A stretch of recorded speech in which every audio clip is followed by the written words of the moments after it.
All right, this month, again, we're talking about hip pain. And one of the most frustrating things that I hear on a daily basis is that I'm getting my hip replaced because my doctor says I have bone on bone.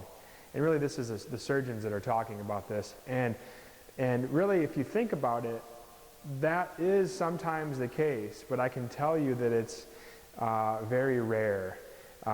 When you have true bone on bone, there's no or very limited motion in the hip itself.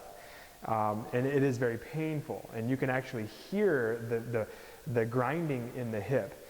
And if you just have hip pain and you don't have any grinding or severe lack of motion, then there's a good chance that you can conservatively improve the motion in the hip and avoid a hip replacement. If you think about it, a bone, bone on bone, what they're doing is they're looking at the x-ray and they're measuring the space between the two bones, and that space becomes more narrow, and then they call that bone on bone. And the reality is there's a lot of things that can cause the joint space to narrow.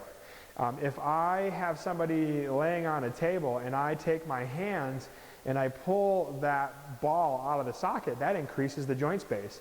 And you can actually feel that happen when you pull somebody's socket, the head of the femur out of the socket. It makes a little clunk and you can feel that separate. So that would make the joint space bigger. When I go to have somebody stand up, gravity and the ground reaction forces makes the joint space smaller. If somebody has tightness in their muscles or in their capsule or ligaments around the hip, that also makes the joint space smaller. So you can absolutely increase joint space by increasing the flexibility of the soft tissue around the joint. And so that's really, all right, so here we go. Now we're going to show you 3 strategies that you can get your hip joint and the soft tissue around it to be more mobile so that you can have more joint space. And then if you have more joint space, there's a really good chance that you can eliminate the hip pain, increase your ability, and avoid a hip replacement. And this is for anybody out there that either you're going to have a hip replacement or you've been told that you need one in the next year or 2. I know a lot of times the language is like you're not going to be able to walk in 2 years, or if you had one done, a lot of times the surgeons will say, well, we'll do the next one in a couple years. You know what, like surgery, the reality is surgery has risk factors. People die from hip replacements. It's not really the hip replacement, but it's the most common causes are blood clots and pneumonia. And I can tell you it happens more than you think it does. So obviously our job is to teach you conservative treatments that you can do that have low risks. These movements I'm going to show you have very, very, very low risk. And so I want you to try these, and I'm going to show you 3. So here we are, we're on a tile floor. I'm going to grab a mat because I don't want to hurt my knee. And I would encourage you at home, if you have sore knees, this one might not be the best for you, but you can still try it. I would encourage you to take a really thick pillow, put it on the ground. And so here we go. I'm going to put my knee, one of the most common areas of the hip to get limited in motion is the front of the hip. There's a couple structures in there, but we know that the hip flexor, because we sit so much as a culture, this muscle gets really tight and it can definitely make the joint space more narrow in the hip. So what I like to talk about here is getting in one knee on the ground, nice padded surface. You can have structures to hold on to if you need to, but you're basically going to start with this motion where you're moving forward and back very gently. It doesn't take a lot of movement here, just real gently, and I feel a nice pull on the front of this hip. And so I start out with that as my first motion, okay? And we know that this is going to be good for about 30 seconds. But I also know that the front of my hip not just moves front to back, but the joint also moves side to side. So I want you to just gently start to take your hip, move side to side. And we're going to do that one for 30 seconds as well, okay? And then the third direction after my 30 seconds is going to be around in circles. And you're just going to let your hip just kind of, your pelvis move around in circles. You can go clockwise or counterclockwise. You can even do both. And you'll definitely feel a change there. And it just needs to be real gentle, okay? Again, if your knees don't like this, we're going to show you 3 strategies so you can do the other 2. And then of course I'm going to switch sides and I'm going to go through the same thing. I start with my gentle front to back, then I go a little side to side, and then I go around in circles, okay? So that's our first strategy.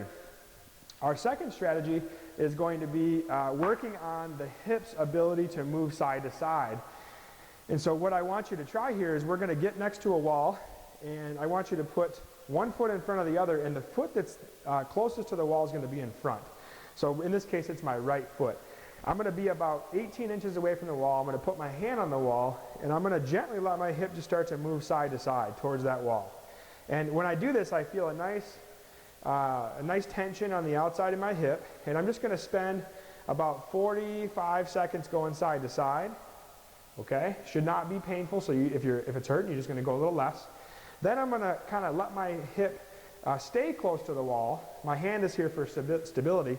And then once I'm there, I'm going to let my knee bend a little bit. So I'm just going to move a little forward and back while my hip is shifted over to the side. So I'm just kind of moving front to back while my hip is shifted over to the side. Okay? And then the third motion I'm going to do, I'm going to put both hands on the wall. Okay? And I'm just going to turn my hip a little bit. And if that's kind of weird for you, an easier way might be to take that back hand and just do a little turn like this. Okay? So you're getting a little turn while my hip is staying shifted towards the wall. Okay, so that gets the lateral structures of the hip. So we worked on the front of the hip, we worked on the lateral structures, and now I'm going to, and of course we'll do both sides. So we would be in this position, I would go here, again, starting like this, and then go forward and back, and then do a little bit of this, okay? So that gets kind of the IT band, the lateral structures, the glute medius, a lot of things there, but it helps the hip move side to side. Now, I'm going to show you what I do every day. I've had hip issues in the past. In fact, my lack of hip motion at one time caused a back surgery and back pain. And so I have to work on my hips a lot. My hips get really stiff.